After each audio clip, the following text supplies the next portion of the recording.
So here's something concerning a hinge. It's probably been covered 1,000 times. First thing you do, a center finder. I made this one. Made it on the lathe. Turned it till there's a little button in it. Put the two pins and make sure they're 180 degrees from each other.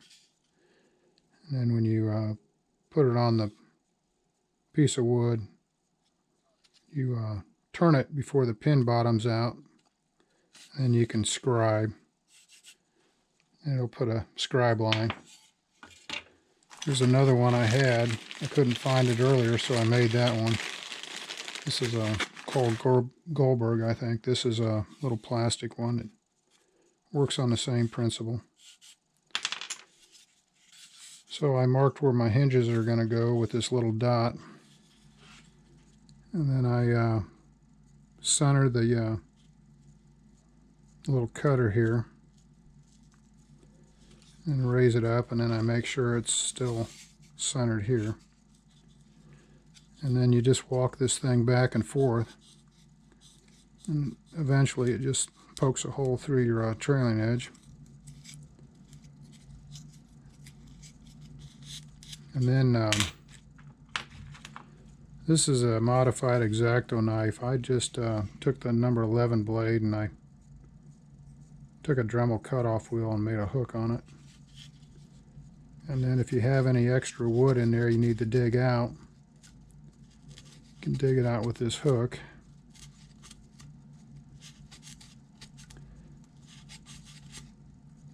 Depending on what type of hinge you have, I mean, this should be enough. So that worked. You want it sort of snug. You don't want it to fall into the slot. So everything looks good. It's centered. If the notch goes a little up or down, it doesn't really matter as long as it's centered this way. If the notch goes up this way or down this way, it's okay, but you want it straight if you can get it. And then the main thing is that the hinge tab follows the line. And then this elevator here is the same thing. You know, you go on the center line. If you have trouble getting the hinge in there, this is a little saw blade. You can actually pick it with this. You can run that saw blade in there, open it up. Now the other tool I made, this is a little sanding block. It's a little T-bar with a sanding pad. It's another strip of wood. The strip of wood equals the barrel of the hinge in thickness, and then the sanding pad is the width of the hinge. And what you do, I always notch out my movable surface. So I just line this sanding jig up with the dot. I just eyeball it, and then I tilt it, and I start a notch here. I don't start flat. Once I get it centered, I tilt it, and then I work the sanding pad back down. And you can't go too deep because what happens, it bottoms out on this pad.